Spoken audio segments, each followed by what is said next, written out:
the difference in a person's life? What makes the difference in this world? I want to do that by sharing some of my journey with you of going from homeless to Harvard. I was born in a very tough neighborhood in New York City called the Bronx. It's the kind of area you might be familiar with when you hear about inner city urban ghettos filled with crime. I grew up there because of my parents' drug addiction, and it was very severe, so severe that when I was born, I actually still had my mother's heroin and cocaine flowing through my tiny newborn body. That's how I entered this world. But that was only the beginning, because we spent many years together under the shadow of their addiction. We often did not have enough food to eat, and we survived off of welfare. Every month the welfare check came in. We were always competing for food over our parents' drug addiction. I grew up with my sister, and we were often very hungry, sometimes so hungry that we would watch our parents, while we hadn't had hot meals, sell things around the apartment to get one more hit. The television would disappear to a neighbor, or at one time they even sold my sister's winter coat. And my sister and I, we had to figure out how would we survive on our own. So we would knock on our neighbors' doors begging for food, anything to survive. Now I tell you all this, but I do want to be clear, I'm not angry at my parents. I'm one of those people who believes that drug addiction is a disease, and so I do not blame them. And I love them very much, and I know they loved us. They were just sick. So moving forward in my life, see, I did not have blame in my heart, because I believe that people can't give you what they don't have. And sometimes in life, it's not about blame. It's just about what do you do now? How do you move forward? It's not that it was without impact, because I did have a confusion in my life. Growing up this way without an example, I had to say, well, what is my life for? Where do I go? What is it about? What is my job in this world? And moving forward in life, not really knowing, at least in those early years, I thought it was about survival. And years later, that became very handy, because well, I was 15 years old when I officially became homeless on the streets of New York City. You see, my parents, their drug addiction caught up with them. They became HIV positive. My dad lived in a shelter. My mom went to the hospital, and she was dying. I found myself sleeping outside in New York City, and I would sleep in stairwells or my friends' houses or the park. Sometimes at night, in the D train underground in New York, it was warm, so I'd sleep there, and the train would rock me to sleep. I would wake up in the morning with the commuters, beg for change to afford food. You know I'm telling you all this, but maybe it makes me sound different than you. I don't think I'm that different than anyone else. I may have been homeless, but who among us doesn't have dreams for our lives, don't we? Don't you have dreams for your lives?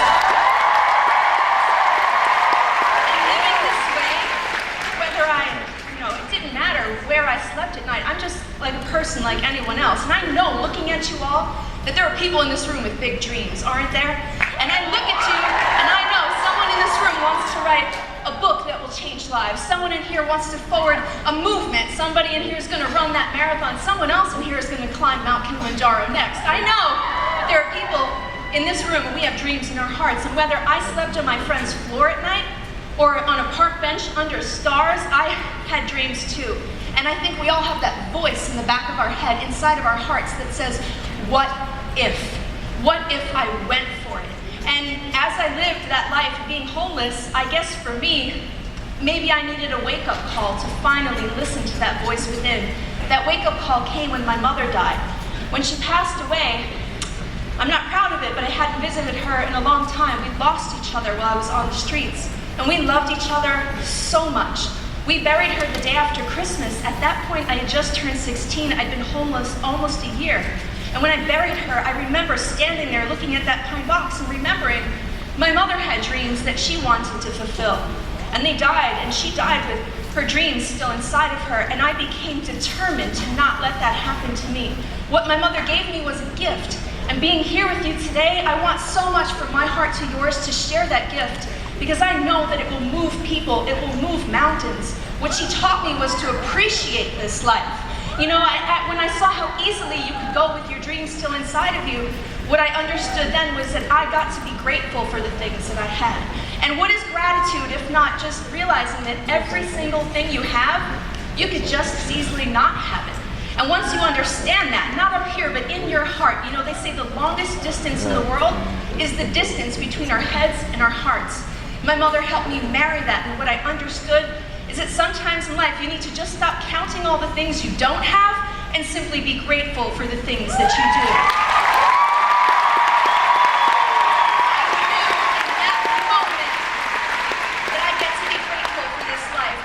Solid place to sleep with nothing that I knew I could eat, I went back to school. I went back to school and became determined that what if filled my heart. And I remember dreaming, even if I slept outside, what if I went back to school? What if I changed my life? And I know it may be unlikely, but you know what? My history does not have to determine my future. Every single moment is a new opportunity. New moment, new opportunity. New moment, new opportunity.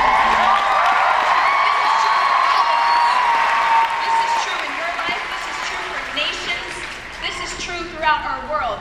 I went back to school.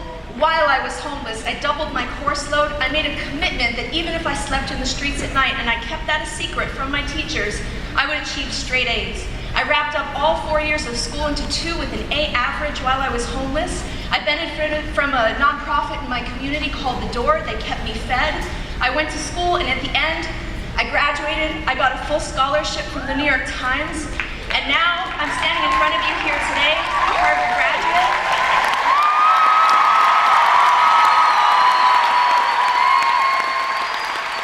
But what I have learned, and I think you know this already, Day, I think you know, it is not success unless it creates opportunities for other people.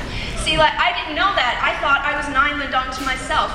People in poverty, we had no one and nothing, but I did not know one of the biggest transformations that came into my life was when my life story was written in the New York Times. A miracle happened.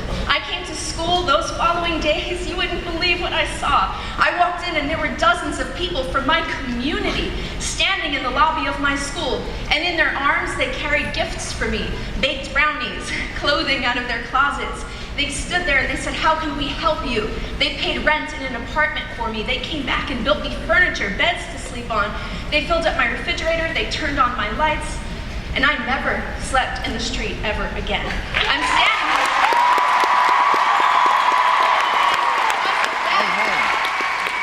That I made a commitment, and with a handful of people, I spent the last few years volunteering at the same organization that helped me, and we had a dream.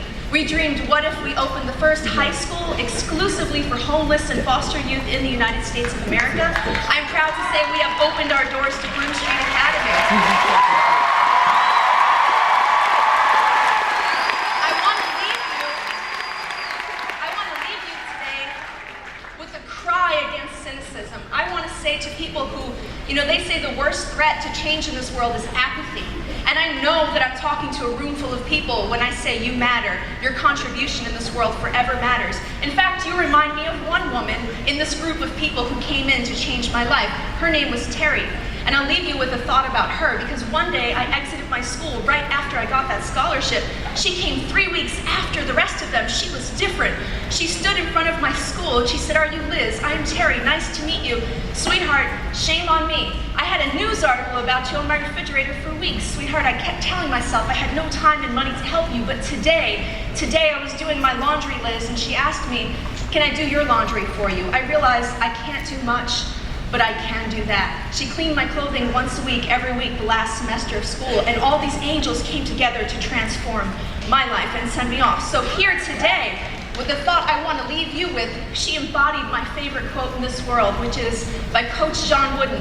Don't let what you cannot do interfere with what you can do in this world. Fight against it.